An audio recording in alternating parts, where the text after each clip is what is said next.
أعوذ بالله من الشيطان الرجيم بسم الله الرحمن الرحيم الحمد لله رب العالمين والصلاة والسلام على أشرف الأنبياء والمرسلين خاتم النبيين بالقاسم محمد وعلى أهل بيته الطيبين الطاهرين المعصومين الذي أذهب الله عنكم الرجس أهل البيت ويطهركم تطهيرا اللهم صل على محمد وآل محمد رب اشرح لي صدري ويسر لي أمري واحلل عقدة من لساني يفقهوا قولي فوض أمري إلى الله بصير بالعباد إن الله وملائكته يصلون على النبي يا أيها الذين آمنوا صلوا عليه وسلموا تسليما اللهم صل على محمد وآل محمد السلام عليكم جميعا ورحمة الله وبركاته.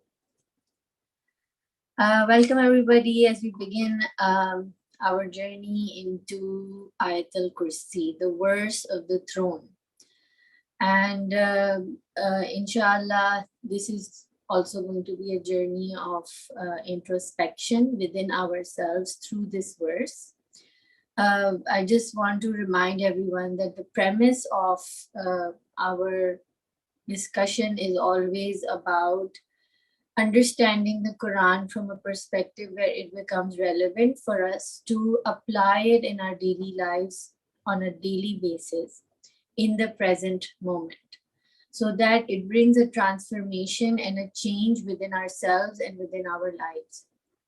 And I would like to begin with the hadith, with the narration that Imam Ali alayhi salam, when he was at a time when he was passing on to the next realm, nearing the time of his martyrdom, the 3 days when he was struck, and the day in the 3 days when he was struck, and then the third day when he passed away. In those 3 days, his biggest emphasis was on gaining knowledge, and he kept saying, "Saluni, Saluni, come and ask me before I am gone." And so we see that the Holy Prophet ﷺ also tells us that the most important acquisition in this life is the acquisition of knowledge. He says, gain knowledge from the day you are born till the moment you pass away, till the moment you die. From mehed to lehed, our duty is to gain knowledge. And when somebody asks what is the most recommended act to perform nearing the time of death, even if you have one moment left before you leave this realm, what is the most mustahab or most recommended act to perform? The Holy Prophet, and we hear it from our Imams, is that to acquire knowledge. So my question is, how is it that in that last moment of death that we are leaving this world, knowledge can help us? Because generally we are told that, give sadaqah, give zakat, do something good. People will pledge that, we want a hospital made, or we want to collect charity for a certain purpose and make the world a better place, help some people, be of service. That is all there. But we hear that gaining of knowledge is the most highly recommended act, even in that moment of passing. So, in order to explain that, we have to understand the purpose of our life. The purpose of this temporary world in this dunya is to reach our human perfection, because we start out as a seed and we reach a state of being a tree.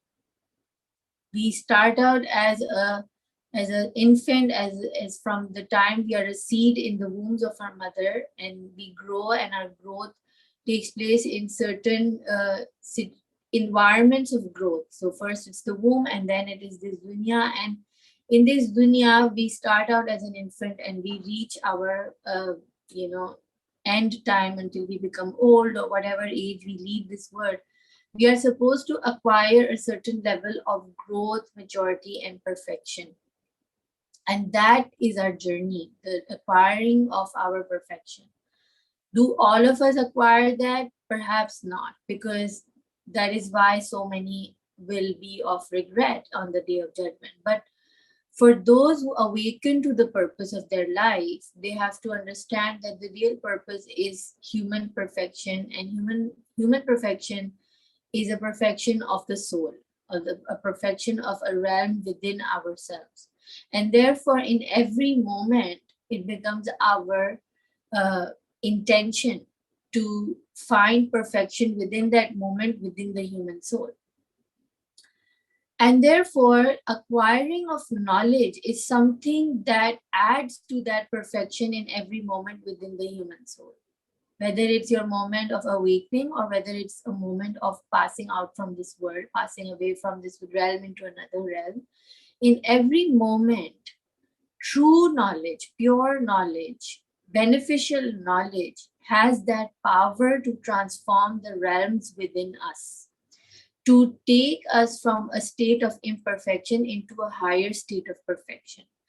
As a human being, we will never reach true perfection, because true perfection only lies with Allah, and that perfection is an infinite journey. But the perfection of an imperfect moment, the perfection of that limited moment, which you can call a millisecond or a second, the perfection of that moment lies in the fact that where you started, you don't end there. Where you began, you do not end your journey where you began. You end your journey as a changed person, as an altered person, in a state of alteration and change. And so we see that the most important component of the human soul is the qalb. And the meaning of the word qalb is something which is in a constant state of change, constant state of movement. And we can see that in the ECG, the lines are constantly going up and down. It is not static. There's no stagnation.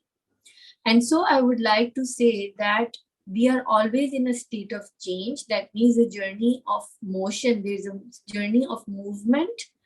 And it would be ideal if we can take this journey and we change the velocity and we change the acceleration of this journey. Now, velocity is when there is a change in the speed of the journey and there is a change in the direction also. And so the reason I mentioned change in direction is because as human beings, we constantly get distracted from our destination. We constantly get distracted from our place that we need to reach, of what I need to achieve. The purpose of perfection of the soul, therefore, is in acquiring an emulation of that which is perfect, already perfect. Allah subhanahu wa ta'ala is already perfect and whole. And we are in a state of motion and constant change and movement of reaching perfection and therefore emulating that which is perfect. So we want to constantly become like that has already reached perfection. So in order to reach this perfection, we have to understand who this entity is. Who is this entity that is perfect? And that becomes the knowledge of the being of perfection. Ma'rifat of that entity that is already perfect, whole, and does not need any change, is not in a state of motion, is not in a change of constantly changing, like the insan, like the qalb of the insan is in a constant state of change. The destination is not constantly changing. That is static and perfect. So therefore, we know that Allah subhanahu wa ta'ala is perfection and wholeness on its own and does not need any change anymore. It's not in a state of taghayyur anymore. And this is the first letter of Ayatul Kursi. Bismillahir Rahmanir Rahim. Allahu la ilaha illa huwal hayyul qayyum. So we have so many beautiful names of Allah just in the first verse. And it is going to be, I don't know how long this journey in Ayatul Kursi, because it's taken us 43 sessions to just to touch on Surah Fatiha. Ayatul Kursi is much longer and it contains it. So there's a hadith of the Holy Prophet where the Holy Prophet was asked which is the best verse in the Holy Quran? And he had replied, congratulations on the verse of the throne. That the verse of the throne is the best throne. We have numerous narrations, and we talk about the best surah of the Quran. We have the best, what is the heart of the Quran, all of these different narrations and traditions which refer to different parts of the Quran. But according to one hadith, the best verse in the Quran is the verse of the throne, which is the verse of Kursi, the Ayatul Kursi, which is verse number 255 in Surah Baqarah. So the first word in this ayat is Allah. And Allama Tabatabai in Tafsir al-Mizan says that the word Allah is a divine name which was originally Al-Ilah. So Ilah is actually the actual word within Allah, and Al is the initial the. So giving it that proper status is that it's not any ilah, it is not any word, but it is the word. It is the God. Okay. Now I'm just going to read from here and then explain. Allah was originally Al-Ilah. The I in the middle was omitted because of frequent use. Al-Ilah is derived from Allaha. So Ilah was actually Allaha, which means he worshipped. He worshipped, or from Aleha or Waleha. So now the meaning here is given, he was bewildered. It is on paradigm of al-fi'al in meaning of al-maf'ul, object noun. So I'm not going into the details, and just to explain this, these are certain grammatical connotations. So just to go to the concluding understanding of what Allah is, he is the one who bewilders, the one who really bewilders, and therefore one about whom the minds are bewildered. So now this is one understanding of the word Allah, and the other is that all the other divine names are inclusive within this name Allah. So Allah is actually an ism or a name of God, which is a name of complete unity. Okay, it is a name which brings together all the names of God. And not only does it bring all the names of God together, it is an indicating name or an indicating word which introduces an entity who is united not only in its external attributes and the names given to us, but also in the essence. So now what we are trying to understand here is that Allah is that name where,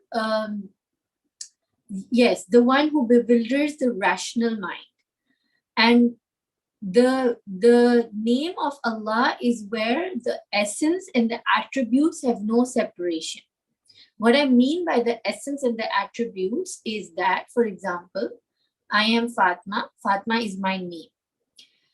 And I have attributes to me. I'm a teacher, I'm a woman, I'm in Pakistan, so I'm a Pakistani. I cook, so I'm a cook. I'm a mother. I'm a wife. I am a driver. I'm an artist. These are all of my attributes. So you can say, I'm the musawwir, the artist. I'm this, right? The nourisher, because I nourish my kids.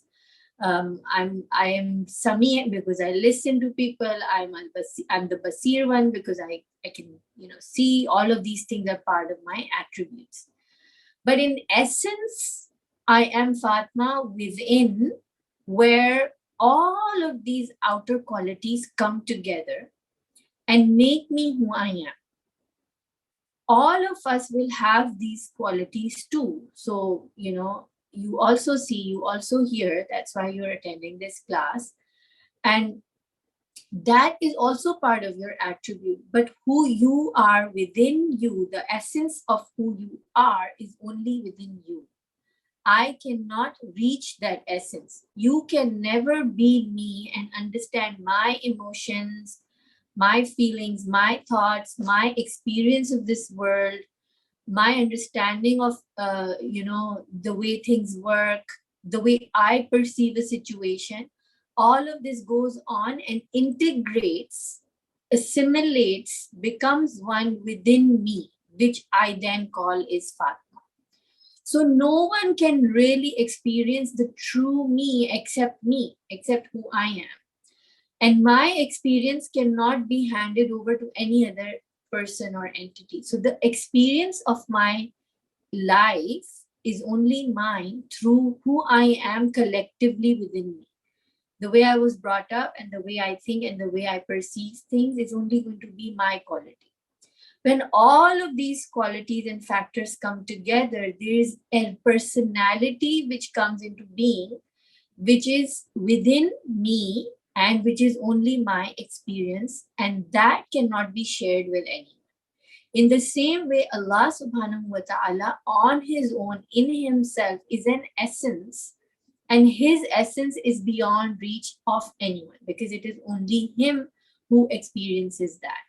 And he is also expressing himself, introducing himself to us through his names, through his words. And in the Holy Quran, in Surah number 17, ayah number 110, we hear that Allah is introducing himself by saying, call upon God or call upon the compassionate. So over here, the word God is used for Al-Ilah, Allah. Call upon Allah or call upon the Rahman, the merciful, the compassionate, by whichever name you invoke him or her. To him or her belong the beautiful names. So now there is this understanding that Allah subhanahu wa ta'ala is introducing himself as this Ilah, the one who bewilders the minds, the one who cannot be comprehended, the one who cannot be understood through this mind. And he's also introducing himself through the merciful. And he's saying, whichever name you call upon me, his names, all his names are beautiful. So now this Ilah or Allah, who cannot be contained or grasped through the mind, takes us to that understanding of Allahu Akbar. Because Allahu Akbar is something that we're using constantly throughout our day, and we say that Allah is the greatest, right? And I have mentioned this earlier, but to bring it into our discussion and bring in all the information to connect it and make it a complete discussion in Ayatul Kursi, I would like to repeat that Allahu Akbar, in my understanding, is a way of perceiving Allah subhanahu wa ta'ala, where we can say that Allah is great, but he is greater than my understanding. Because if we say that Allah is greater, then we are saying that there is Allah and then there is something else other than Allah, right? In truth, there is only Allah. The only existence, the only consciousness, the only living life, the only Hayy, the only existence is Allah. He is the only single ingredient of this universe. And so if we say greater, then I'm saying he is, and then there is someone else. Now we have had this discussion, but it's so good to repeat this again and again, because for us, because we work from our mind, it gets difficult for us to grasp it, and we can never, but repetition helps to still have some connection and understanding of whatever limitation we can. Now, Allah subhanahu wa ta'ala is unlimited. He is infinite. He cannot be limited, and therefore there is no lack in Allah because there is no limitation. Any kind of limitation will create a lack. And because Allah subhanahu wa ta'ala is free from any lack, and he is the perfect, which we mentioned in the beginning, and he is whole and he is complete, therefore Allah subhanahu wa ta'ala is infinite. When an entity is infinite, that means they don't have an ending. Now, when they don't have an ending, imagine in your mind, if there's a country, it ends with a border somewhere. Where the border of that country ends, the border of another territory begins. This is how we limit a land, a piece of land. If we take Allah subhanahu wa ta'ala as unlimited, then we cannot put a boundary to him. There is no fence, there is no ending. When there is no fence and ending to an entity, there that means then another entity cannot begin. So there are no other entities other than that one entity which is infinite. So in truth, there can only be one infinite. There is no other thing or personality or an object or a creation or any kind of existence that can be infinite along with another infinite entity. It's not possible to have two infinite entities in reality or in existence. Therefore, the only infinite entity is Allah subhanahu wa ta'ala, and because he is infinite, he is only one. There is only one existence.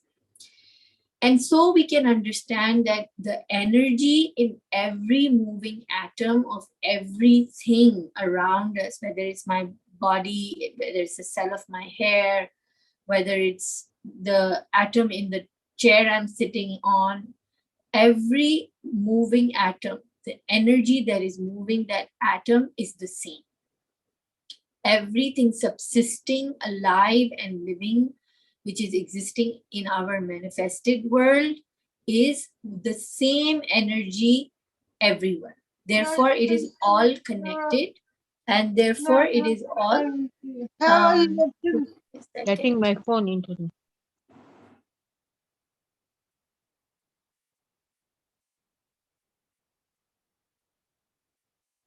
okay. Sorry about that. So therefore, we are now having a discussion in some understanding of this being. Now, in order to understand Allah subhanahu wa ta'ala, his discussion, his understanding takes us into two directions. There are two directions in understanding Allah subhanahu wa ta'ala, and which is an understanding of him as he is, and then an understanding of me understanding him. There is a reality of God, and then there is a reality of God that I can understand. The reason I'm differentiating this is because my understanding of God will always be limited because I am limited and he is not.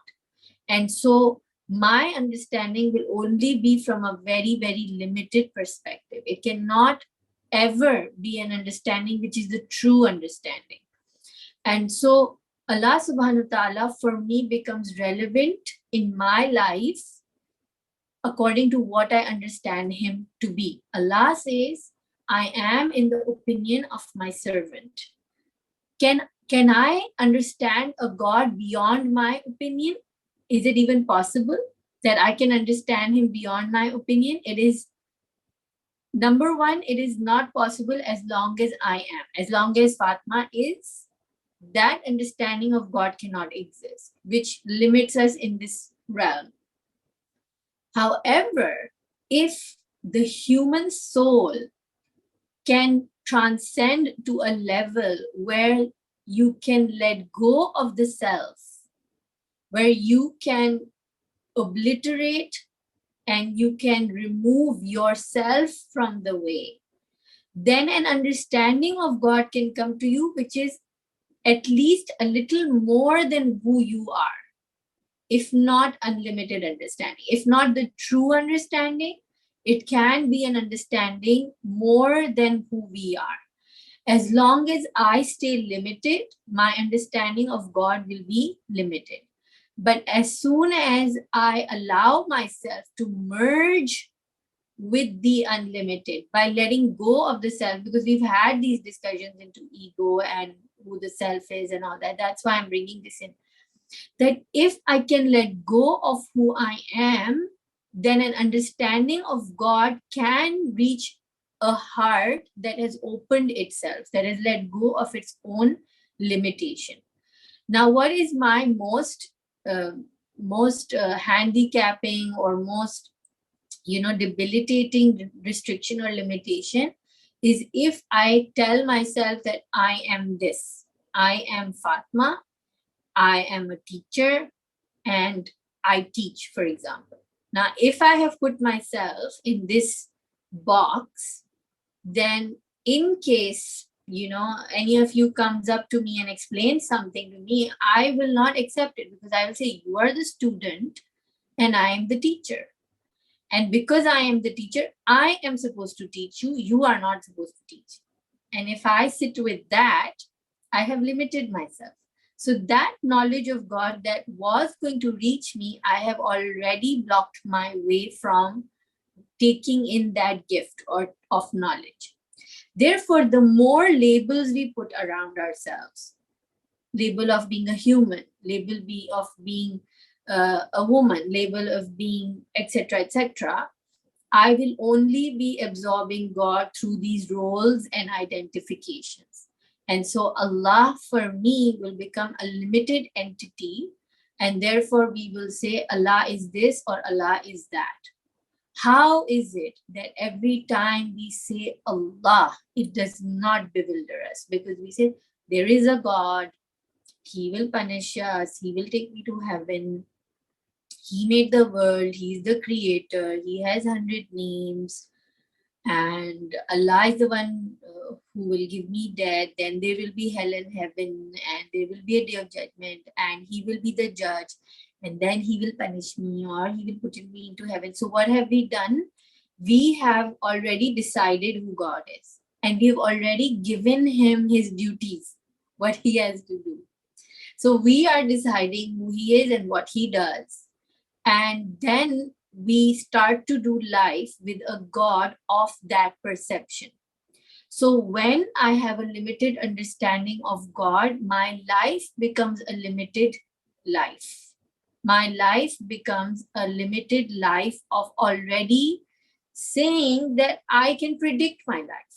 I know what my life is going to be. I have to earn, I have to support my family, I have to be nice to everybody, and then, I have to do XYZ and then do good deeds so that I can go to heaven, and, I have a retirement plan or whatever. And we've already created a life which was predictable, and a life which is predictable and decided from before is a life of the known.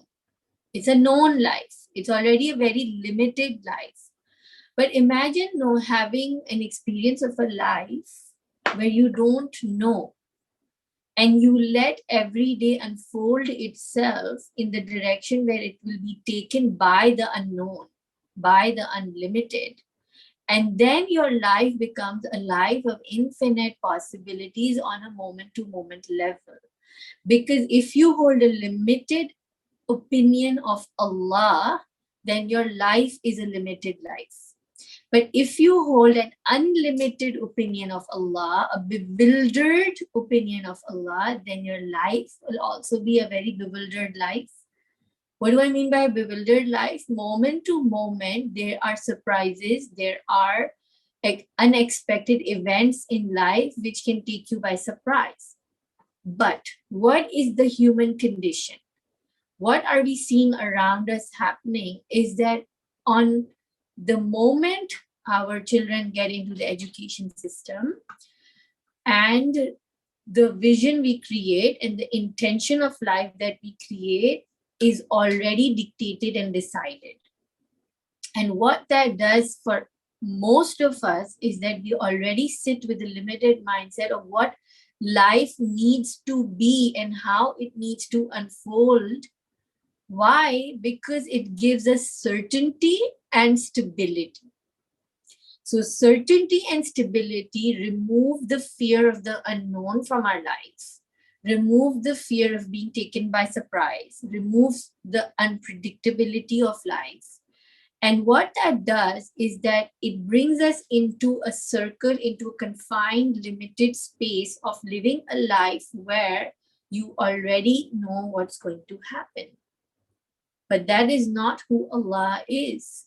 So if we are living a limited, predictable, decided, stable life, are we experiencing the bewildering God on a daily basis? Are we? Because to bring Allah into the real presence of life, to experience Him moment to moment, Allah is the one that needs to bewilder us. And in this manifested realm, the only way of experiencing Allah subhanahu wa ta'ala in His element would be to experience everything in the manifested world as something that bewilders us. Why am I saying that? Because the Quran explicitly says wherever you turn is the face of God. Wherever you turn is the face of God. So every experience, every moment of our lives is a moment of interaction with Allah. And because our discussions revolve around experiencing Allah on a daily basis, we need to understand that from moment to moment, this Allah cannot be put into a box, written in a painting, and kept in front and done as a zikr, but that now we have to take another step and go ahead and say, Allah, I want to experience you in every moment of my life, with my interaction with my husband, with my interaction with my children, with my interaction with my colleagues, with my neighbors. Every moment I want to be experiencing you. And so the way to experience Allah then is to say that there is nothing but Him that I experience. He is constantly in communication with me. Now, how does that happen? If we are going to live a life where we are not awakened to this reality that Allah surrounds us, He's closer to us than our jugular vein. If we don't awaken to the reality that everything we're experiencing is nothing but Allah, then that state of slumber takes away that opportunity from us of experiencing Allah in every moment. So if I get a headache, and which I did for a couple of days, and perhaps that became a learning for me, which I can share with you guys. And because I work with healing, for me, I had a headache and I wasn't feeling well. And in the spiritual healing, you understand that everything is coming as a sign. And so for me, there were headaches that were coming, and I couldn't understand why they were constantly coming. Now, the easier way for me was to say, well, I didn't sleep enough, I didn't eat enough, or I have this happening or that happening, and because of which I'm getting a headache. But if I were to stay in that thought process of saying that I already know the reason, I already know why the headache is happening, and the way to fix the headache is getting a Panadol or a Tylenol or whatever, and then just getting on with my life on a daily basis in a state of slumber. Why? Because I don't want my life disrupted because of my headache. I have a headache, and now I have all these things to do, so now I have to get on with it with the Panadol. And I have taken Panadols in times, and life has to go on, and the regular work has to be done. But when after a couple of days, this headache did not subside, and every day it would keep coming back, it became like a summoning. It was like a calling. It was like every day there is a message coming to me, like a beep happening, saying there's a message in your inbox.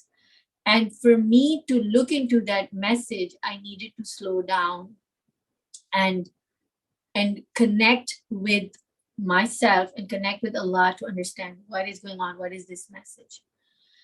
And with a lot of ignoring of that, saying I don't understand what it is, I don't understand what this is, I can't get to the core of it, that kept happening. Eventually I had a day which was in normal terms a disaster, but again a summoning, a calling. Almost got into an accident, lost the keys, broke my new lipstick, like everything was just haywire. I could not make sense of that day. And finally, it was as if I have to slam the brakes of my life. Like I had to just really stop everything and just sit with myself and say, okay, hold on, what is going on? Where is it taking me? What is the message? What is going on? And there is something inside that needs to be worked on. So the best thing to do in that situation for me, which because I just recently went through that experience, is that you're helpless. You don't have the intuitive powers at all times to say, yeah, I know what's happening. I can hear the voice of God in my heart and he's telling me that. You can't do that. We're lay people, we don't know these things, but we're trying. And so the best thing to say is, Allah, I don't know. I really don't know. And I'm lost and I'm confused. And there is really, really nobody who can guide me. And so first I surrender and I understand that there has been some glitch within me. So there is that zalamtu nafsi. And then Allah, I am now setting the intention to be ready to be taught. I am setting the intention that I am ready for you to teach me and take me where I need to go. So take me where I need to go. Teach me what I need to learn. Open my eyes. Take me by the hand. Even if I'm being stubborn, even if I'm not able to open my eyes, even if I'm in a state of slumber, you're the one who is la sinatu wala no.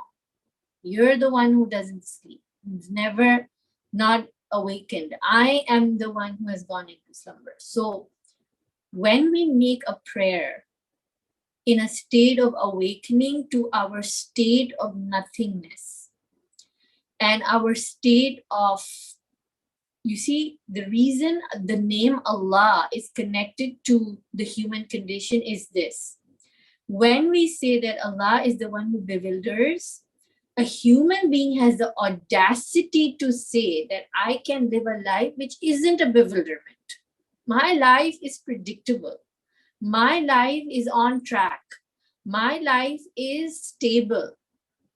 I know tomorrow morning I will have breakfast and lunch and dinner. This is the audacity with which we live. To have this arrogance and say, I know what will happen in my day tomorrow and I'm going to strive to make it predictable. I know that what I'm saying is something that we live in. It's such a part of our life, isn't it? It's so normal for us to write down our planners and to-do lists. And I do understand that what I'm saying is quite bewildering because how can you live your life without a plan, right? Like tomorrow you need to make lunch for your kids and lunch for your home and buy the groceries and plan things out. But while we do that, there needs to be a state of awakening to Allah, whose presence is all the time, everywhere, and Allah who bewilders us, and the Allah who is unpredictable, because He will manifest the Allah-ness of Him being Allah through this manifested world. And so we have to be constantly in a state of awakening and openness to this Allah. Once we have this understanding, even if it is from the rational mind, there can be a striving. You see, our journey is a journey where the mind helps us and guides us to a certain level, and then that in turn helps us to open the heart. But once the journey has moved from the mind to the heart, then the heart has to take over. So what do I mean by that is that you plan your day, you make your to-do lists, you decide that you have to go to the job that you need to go to, you need to earn the money, you need to fill the petrol in your car, whatever. But after doing all of that, awaken to the reality that anything is possible in this to-do list. Be open to the reality that everything can happen exactly, not exactly the way it's written in my to-do list. Things can go haywire. Whatever I have written may not even materialize. I may not even wake up in the morning. When I don't wake up in the morning on time, my kids may miss school. I may not be on time. lunch may not be ready. When I reach the shop which I plan to reach, because now I finally have the time to go all the way there, drive 1 hour and buy whatever I need to, and I go there and the shop may be closed. Sometimes you reach a shop and there's been an obituary and they shut the shop. It's not there. That is life. This is life. The wali of God, the friends of God, they do not get perturbed by these bewildering events in life. Sometimes things happen and we just can't make sense of these events, right? We cannot understand why this is happening. And we keep asking ourselves, why is this happening? Why is this happening? Why is this happening? And so, with all of those headaches that were happening, eventually, with finally, slamming my brakes and slowing down and going inwards, I refused to take a Panadol, which annoys my family sometimes.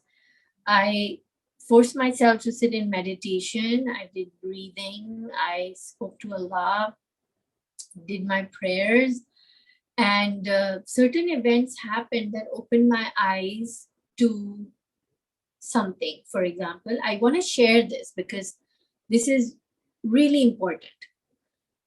What my eyes were opened to was that around a month ago or around a month ago, I had an interaction with a certain person. And that interaction with that person left me with a very negative image of the world, because this interaction with this person didn't really go well. I felt betrayed. I felt hurt. I felt taken advantage of. And these interactions are interactions which create an effect on our energy. Okay, so on an energetic level, they create a block. Now, on a conscious level, I told myself to move on and forgive and be nice and don't keep hate in my heart. That was all on the surface. This is why the journey of going inwards is so intricate, it's so delicate and subtle. Subtle is the right word. It's so subtle that you don't notice it. And so I thought, I'm a healer. I know my checklist or what I need to do when I have a negative experience with somebody. So on a conscious level, I forgive them, blah, blah, blah. Now, this event that happened, the headaches and everything, it opened my eyes to the realization that while I may think that I've forgiven this person, truly I hadn't, because in my deep subconscious mind, the tape that was running was saying, world is not a safe place. People cannot be trusted. Certain types of people are not good people. You can never trust a person's intention. Can you believe that? That one interaction with one person had set a tape running in my mind that were all negative thoughts. Our thoughts are the ones that create our reality. And that negative, the presence of that negative energy within my system, because it's a negative thought. Do not trust anyone. It's a negative thought. World is not a safe place. It's a negative thought. Do not trust people's intentions. It's a very, very way out negative thought, because Allah is saying you cannot judge anybody's intentions. You cannot judge anybody's intentions. That's it, period. Intentions are with Allah. And so I realized that in my subconscious mind, these thoughts were running. And because of the presence of that negative energy, my body was reacting. I was getting headaches constantly every day. And I was saying, I'm getting a headache because I had a cold drink. I had a headache because I didn't sleep well. But I also knew as a healer that these things, when they persist, they are a message. And the message was ongoing. So alhamdulillah, that realization came. I journaled it. I wrote down my negative thoughts. I burned it. Then I wrote down my positive thoughts. And then I made it an affirmation like a zikr. And then I started repeating those positive thoughts. And alhamdulillah, I was able to heal through this work, Allah guided me to heal the headache. And, there was a release of that energy from the body, and there was crying and there were tears. So you realize that the Aimma, when they would sit in their presence with Allah subhanahu wa ta'ala, and they would go into this deep introspection within themselves, then they would enter these states where they're crying and they're in tears. And, we're told that, Imam Zain al-Abidin or Imam Ali, if you want to remove an arrow, if you want to do something to their physical body, do it when they're in a state of prayer, because their state changes. They reach a place within themselves which is so connected that now the physical sensations are not important anymore.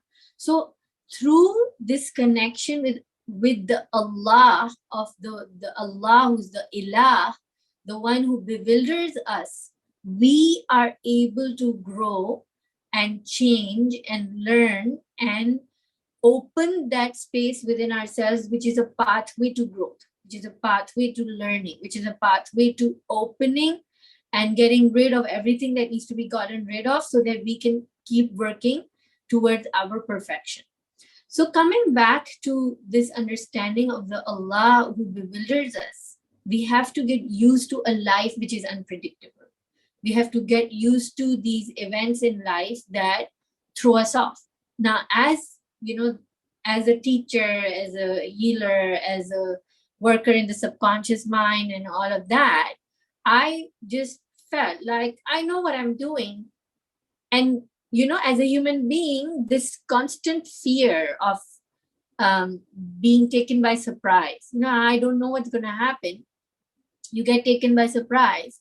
So the fear of the ego, fear always lives in the ego, right? So it keeps welling up. When that fear wells up within us, we start to build fences around us so we stay protected. And we want to stay protected from unpleasant experiences, unpleasant people, unpleasant events in our lives, because they throw us off. What that does, it starts to create a wall. And that wall of staying in a predictable life, of staying in a known life, of staying in a life which has a stability and a certainty, does not allow us then to have these kind of experiences where we experience Allah. Now, if I hadn't gone through this experience which I'd call unpleasant, I cannot experience the sweetness of Allah coming to rescue me. Unless I am not vulnerable, unless I don't have my walls down, unless I don't have my fences down, and I don't allow life to flow, and I'm constantly in a state of controlling. Remember, we've discussed the different fears we have, and our biggest fear is to lose control. If I do not let go and let God, if I do not let life flow, if I do not let the bewildering master lead me through a bewildering adventure of life, I close myself. I do not allow myself to experience a life in faith, to experience a life of surprises, to experience a life where I can experience the rescuer coming to my rescue, where I can experience the everythingness of Allah while I am nothing. Because if I keep thinking that I can control and I can save myself and I can really stand in the middle of this gushing river and say I can keep standing still here and control my circumstances, then all I'll be doing is draining myself. But if I allow myself to go with the river and I use Allah as my raft, then I can start to experience the beauty of the adventure of this beautiful river and where it takes me, and the beautiful sceneries and the people I meet on the way and what they teach me and how they change me. So if we look at the real fear here, the fear of change, the fear of unpredictability and the fear of uncertainty, it leads to that basic fear of change. Don't want to change. We don't want life to happen to us. We don't want it to take us where it needs to take us. But if we allow ourselves and we set the intention and we say, I set the intention to experience Allah, the one who bewilders. It will be difficult to say that even because you're actually giving permission to Allah and saying, Allah, come, open the gates, take me on an adventure, take me on a journey where unexpected people come, unexpected things come. You know those fables where they talk about adventures, so you go through different lands, some have giants, some have dwarves, some have hobbits, and some have flying creatures, some have dragons, and then you have to go through this adventure. But are we ready? We will never be ready. We can't be, because fear overtakes us. And so when we come into this journey, and if you're on this journey with me, then all you got to do is say, I will never be ready, but I'm just going to trust the person, the entity, which is going to take me through this. I can never be ready. Remember, our last session was about the journey will never stop and the waves will never stop. But the companion, if you recognize your companion and you allow your companion to be with you in their true essence, your God, to pick you up and take you through this journey, then it's an amta, then it's a journey of ease. So what we're truly saying here is that the only thing we have to do is we have to awaken to the reality of life, awaken to the reality of the presence of Allah, who is beautiful and loving and kind and wise, all-knowing, all-protecting, and then trust Him and trust this journey that He will take you through. And that is His promise, that when we do that, then life will become kulla yawmin huwa fi shan. Every moment will be a moment of new manifestation. I'm gonna end my session now with a very small example. We can train ourselves and slowly allow ourselves to get on this journey by doing something very small. When we go to a restaurant, a lot of us will always order the same thing. You know why? Because it's a safe option. You do not allow yourselves to be disappointed by something new. But when you don't allow yourselves to be disappointed by something new, you also do not allow yourself to be surprised by something exciting, something new, something that you've never experienced before. A flavor in your mouth that can be ecstatic, you don't allow yourself because of the fear of being disappointed, because of the fear that you won't be able to handle it, because of the fear that you go with your family and you want to have a nice meal, and then if you eat something which disappoints you, then you'll be grumpy. You go into that story, right? How about we awaken in that moment? Just that moment when you're going to that restaurant, awaken to Allah and set the intention and say, Allah, you're the one who bewilders the minds. I want to be bewildered by what I eat. This is your ni'mah. This is your blessing. And then make every moment into this moment of experiencing Allah, the one who bewilders the minds. Like this experience is so mind-boggling. I cannot explain it. I cannot understand it. Don't we want that? Don't we want to live an exciting life like that? The thing is that life is like that. That is the name of life. Life is exciting, unpredictable, totally throws us off constantly. But when we clench and we just hold on, then all of that excitement that's happening, all of that adventure that's happening sounds like a big ruckus, like a circus. We can't handle it. But if we change our lens and if we change that perspective, then we can start to experience the different colors of life, the different colors of God, Sibghatullah, different colors of God, different flavors, different experiences. And what that does, imagine, I don't know if you guys get gulaganda. Do you guys get gulaganda over there? Do you know what gulaganda is? It's an ice lolly. It's made with crushed ice. And then when you go to buy it, the vendor, he will ask you what syrups you want on it. So you can put strawberry and apple and all these different flavors in their different colors. And imagine life is like that, and you're that ice popsicle, right? You allow all these colors to come and color you with different colors. And you realize that each one of us, if we allow ourselves to experience these different colors, we end up looking different. Yeah, slushy. We end up different. We're all going to end up with different colors because we're going to allow ourselves to be colored in the colors of life, in the colors of God. And I recently read a post. It was a tiny Buddha post, and it said that just like photographers, when they go and they want to take photographs, they cannot change the scenes a lot of the times when they go in the nature, right? If they're doing wedding photography, they'll tell the bride and groom to change a bit. But when they can't change the scene, they change their lens. They change their perspective. They move. They allow themselves.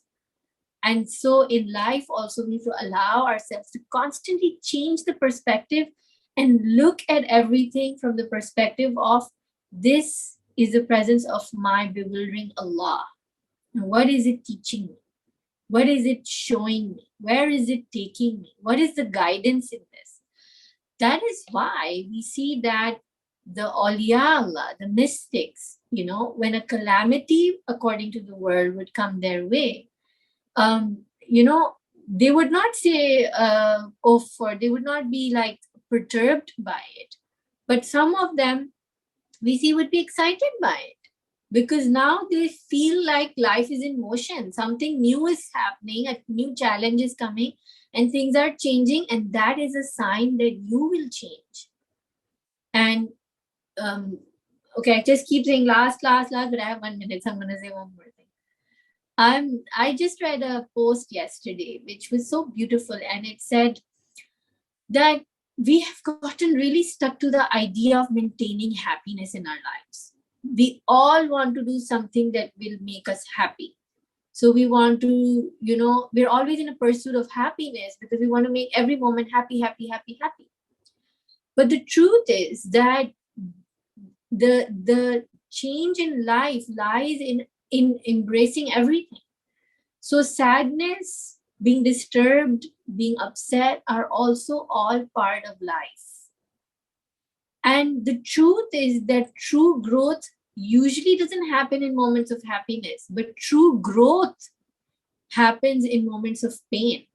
So they are coming to us as gifts. We're growing through it.